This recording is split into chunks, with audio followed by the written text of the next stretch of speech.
ఇదండి పరిపాలన అంటే ఇది, ప్రజాస్వామ్యం అంటే ఇది, ఇది ప్రజాస్వామ్యం అంటే తెలుసుకోండి. మంత్రులు మా ముఖ్యమంత్రి గారు మా మంత్రులు ఎట్లా పనిచేస్తున్నారో చూడండి మీరు. మా ఆఫీసర్ ఎట్లా పనిచేస్తున్నారో చూడండి. మా పోలీస్ వ్యవస్థ ఎట్లా పనిచేస్తుంది చూడండి. చిన్న తప్పు చేస్తే స్టేషన్లో మొత్తం మార్చేసిండు మా సిపి గారు.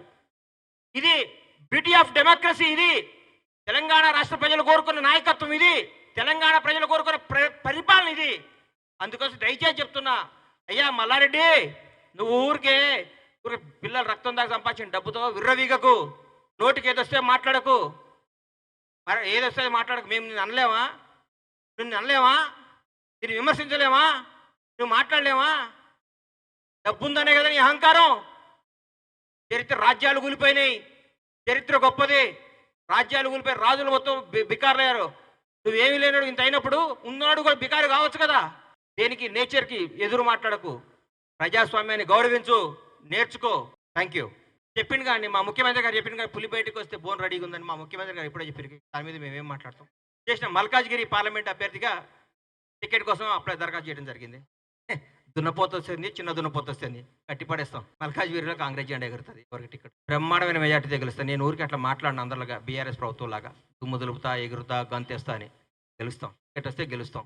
కాంగ్రెస్ జాయిన్ చేసుకోదేమో ఆయనను, మేమైతే జాయిన్ చేసుకున్నాం. మా మంత్రి ఎందుకు ఇస్తారని మా దగ్గర మహానుభావులు ఎట్లుందండి మా పరిపాలన, ఎట్లుంది?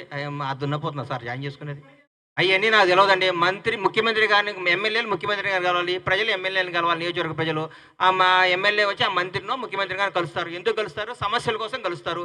అయ్యా మా ఈ నియోజకవర్గం, మా షాద్నగర్లో ఈ సమస్య ఉంది, మాకు ఈ వాటర్ సమస్య ఉంది, ఈ సమస్య ఉంది, ముఖ్యమంత్రి గారు దయచేసి ఆలకించండి కలుస్తారు. దానికి తప్ప సార్? ముఖ్యమంత్రి ఏంది? రాష్ట్రాన్ని పరిపాలించే ముఖ్యమంత్రి మంత్రివర్గాన్ని ప్రతి ఎమ్మెల్యే, ప్రతి నాయకులు కలవటం అనేది ధర్మం. అది ప్రజాస్వామ్యం. వాళ్ళలాగా మంత్రులు కలవకుండా, ఎమ్మెల్యేలు కలవకుండా ఒక దాంట్లో ఉండి ముఖ్యమంత్రిని కలవాలంటే భగవంతుడు తిరుపతి దర్శనం కూడా అయితే ముఖ్యమంత్రి దర్శనం కాదన్నట్టు కాదు కదా. మా ప్రజల ముఖ్యమంత్రి, ప్రజా ముఖ్యమంత్రి. మా ముఖ్యమంత్రి గారు అందరికి అందుబాటులో ఉంటారు. 5 నుంచి అపాయింట్మెంట్లు ఇస్తున్నారు, నైట్ 11 దాకా మీటింగులు చేస్తున్నారు. ఇది ప్రజాపాలన. దీన్ని ఎట్లా తప్పుగా పడతారో నాకు అర్థమవుతలేదు. అంటే ఇప్పుడు ముఖ్యమంత్రి గారు కలవటం తప్ప, ప్రజలకు అందుబాటులో లేకపోతే కరెక్ట్ అని మీరు చెప్తే అట్లా చెప్తాం. అన్న అట్లా ఎవరిని కలవకన్నా రూమ్లోనే ఉండు, ఎప్పుడన్నా ఒకసారి బయటకు వచ్చి ఇట్లా చెయ్యి వెళ్ళిపోండి అన్న అని అడుగుతాం. మరి మల్కాజ్గిరి అంటే మల్కాజ్గిరి హైదరాబాద్ సిటీలో ఉంది. నాకు మల్కాజ్గిరిలో చేయాలని అప్లికేషన్ పెట్టా. పెద్దలు ఆమోదించి అనుగ్రహించి నన్ను నమ్మి నాకు టికెట్ ఇస్తే ఘన విజయం సాధిస్తా. నాకు టికెట్ ఇవ్వకుండా ఇస్తారని ఆశిస్తున్నా. మల్కాజ్గిరి వస్తుంది, చేస్తా. ఎందుకు రాదని అంటారు? నాకు తెలిసేది 3 లక్షల మంది ఎంత అంటున్నారు, 3 నుంచి 5 లక్షల మంది అంటున్నారు. బ్రహ్మాండంగా ఉంటుంది. బద్దలైపోద్ది సభ. ప్రజలందరూ ఎదురు చూస్తున్నారు. ముఖ్యమంత్రి గారు పరిపాలన, 60 రోజుల పరిపాలన. ఈరోజు మీకు అనకూడదు, నేను చెప్తున్నా. ఈరోజు కేబీఆర్ పార్క్లో వాక్ చేస్తున్నా రేవంత్ రెడ్డి గారి గురించి మాట్లాడుకుంటున్నారు. షాద్నగర్లో పనిచేసే మా పోల్ట్రీ పైన రేవంత్ రెడ్డి గారు పరిపాలన గురించి మాట్లాడుకున్నారు. బస్సు ఎక్కితే అదే, ట్రైన్ ఎక్కితే అదే. నలుగురు కూర్చొని ఇంతకుముందు అదేంటి ఇదేంటి వింతల గురించి మాట్లాడుకున్నది. ఇప్పుడు కాంగ్రెస్ ప్రభుత్వం రేవంత్ రెడ్డి గారు మంత్రివర్గం గురించి, పాలన గురించి అరే అందరు పోతున్నారంట ప్రగతి భవన్కి, అందరు పోతున్నారంట సచివాలయానికి, అందరు కలుస్తున్నారంట ముఖ్యమంత్రి గారిని, అందరు కలుస్తున్నారంట మంత్రి గారిని. ఇంతకంటే ఆనందం ఏం కావాలండి?